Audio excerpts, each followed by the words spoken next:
Welcome back, guys. You're watching All the Beer No Idea. Bazza's back with another one. The Walrus of Beer Love is back. Or as John Lennon used to say, I am the walrus, I am the walrus, I am the beer man. And that's a fact that not many people knew. He genuinely used to say that. And I'm talking through my arse there, so let's get on with this beer review. Anyway, what we got coming up, we'll give you a clue of what it is. It's from Belgium, and it's from this brewery, from Westmalle, and we have a Trappist beer coming up. And what we've got is Westmalle Tripel. Now, I picked this up from House of Trembling Madness. I think it was £3.50. I know you can get hold of it from Tesco's for £2.50. Unfortunately, I've never seen it in any Tesco's near me. So, and I think actually at the time, I don't even think it was in Tesco's at the time when I actually purchased this, but I could be wrong. But anyway, yes, we've got a bottle of their Tripel. It's coming in at 9.5% in a 330ml bottle. So there we go. Let's show you the label. There's a label, typical sort of Westmalle label. And there we are. Trappist Westmalle Tripel bottle cap there. Very nice indeed. So let's get this open. Hopefully it ain't going to do one of its exploding tricks on me. And let's give it a go and see what we get.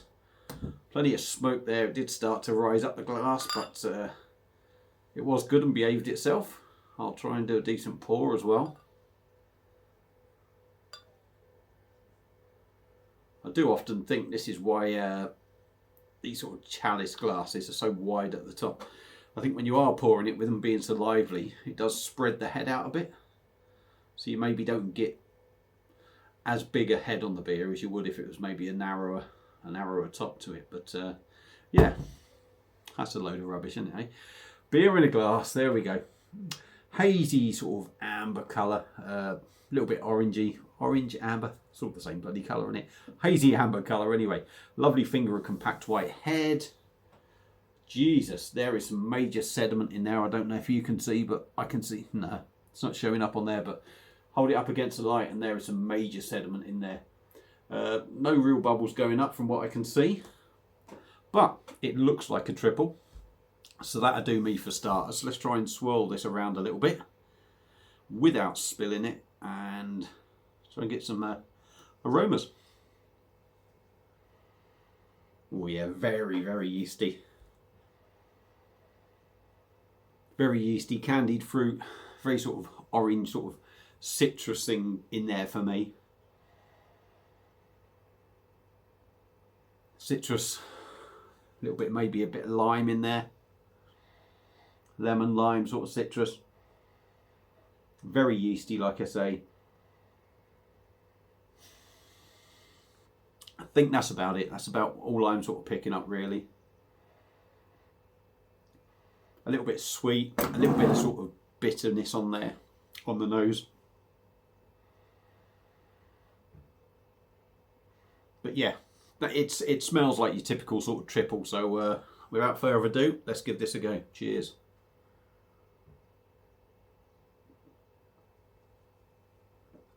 Oh yeah, it's a boozy little number. Right, first of all, 9.5%. A nice body, but not overly heavy, not overly sort of sticky and heavy.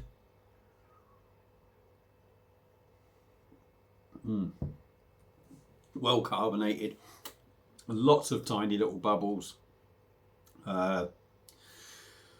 very smooth in the mouth, and I think the carbonation sort of adds to that as well. Because they're such small bubbles, it actually improves the mouthfeel, really. I think it actually makes it feel smoother than maybe what the actual liquid is, if you like.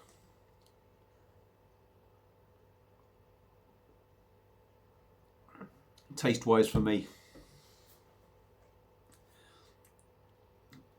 hoppy, citrus, bitter, yeasty. They're all the big things. They hit you straight away. There's no hiding that. Hoppy, bitter, yeasty, bit boozy as well. You get that booziness in there.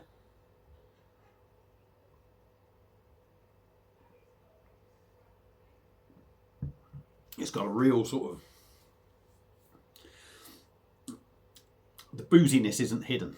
We're not, you know, it's not really hiding that 9.5% for me.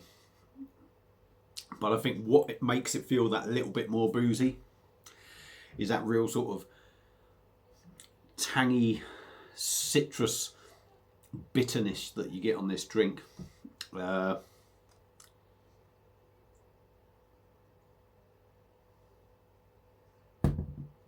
It does drink very well.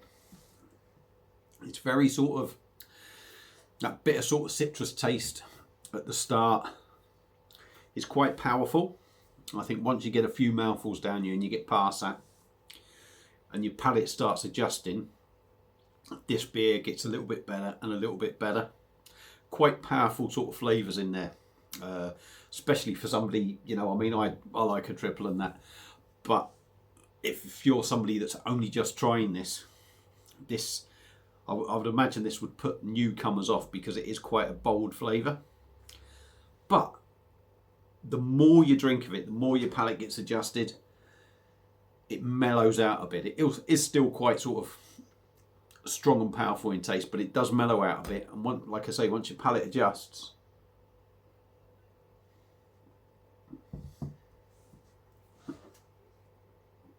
it doesn't really have that sort of strong sort of bitterness that sort of might make you cringe a little bit. It's still there, but it does wear off a little bit. But for me, there's no stickiness in there either.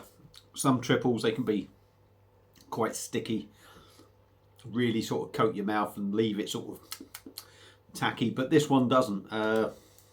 Yeah, it's a decent drop. Westmalle Trappist Triple is a decent beer. 9.5%. You are going to feel it, I think. Is it worth the money? Yeah, it's definitely worth the money.